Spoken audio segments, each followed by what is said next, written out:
સંદેશ ન્યૂઝમાં આપનું સ્વાગત છે। મુસ્લિમ સમાજમાં ઘર કરી ગયેલા કુરિવાજોને બંધ કરવા અને બિનજરૂરી ખર્ચા ઉપર કાપ મૂકી સાદગીસભર લગ્ન કરાવવામાં આવે એવા શુભ સંદેશ ફેલાવવાના આશયથી આણંદ જિલ્લાના હાડગુડ ગામે SK Muslim education and charitable trust દ્વારા છઠ્ઠો સમૂહ લગ્ન ઉત્સવ યોજવામાં આવ્યો। મુસ્લિમ સમાજમાં ઘર કરી ગયેલા કુરિવાજોને બંધ કરવા અને બિનજરૂરી ખર્ચ ઉપર કાપ મૂકી સાદગીસભર લગ્ન કરવામાં આવે એવા શુભ સંદેશ ફેલાવવાના આશયથી સમૂહ લગ્નનું આયોજન કરવામાં આવ્યું। આણંદ જિલ્લાના હાડગુડ ગામે SK Muslim education and charitable trust દ્વારા છઠ્ઠો સમૂહ લગ્ન કાર્યક્રમ યોજાયો હતો। આ સમૂહમાં 12 યુગલ લગ્ન ગ્રંથિએ જોડાયા હતા। મુસ્લિમ સમાજમાં ખોટા રિવાજો અને બિનજરૂરી ખર્ચ પર લગામ કસવા અને દહેજની પ્રથાને દૂર કરવા યોજવામાં આવ્યો, જેમાં 12 યુગલો લગ્નનામાં પોતાના શુભ બંધનમાં બંધાઈ નવા જીવનની શરૂઆત કરી હતી।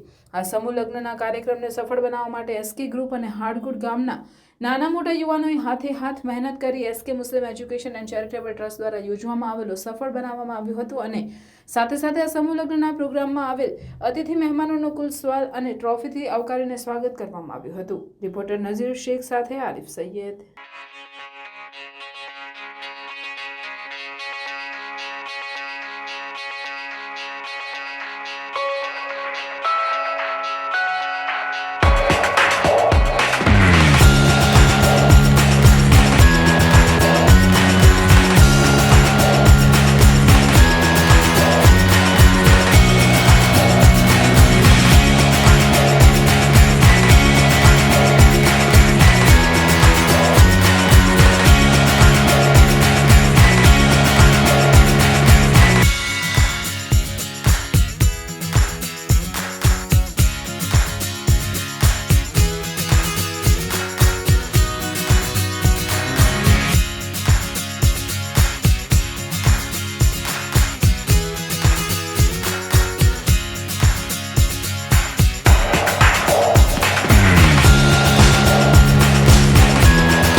સંદેશ ન્યૂઝની તમામ લેટેસ્ટ અપડેટ્સ માટે ચેનલને હમણાં જ લાઇક, શેર અને સબસ્ક્રાઇબ કરો।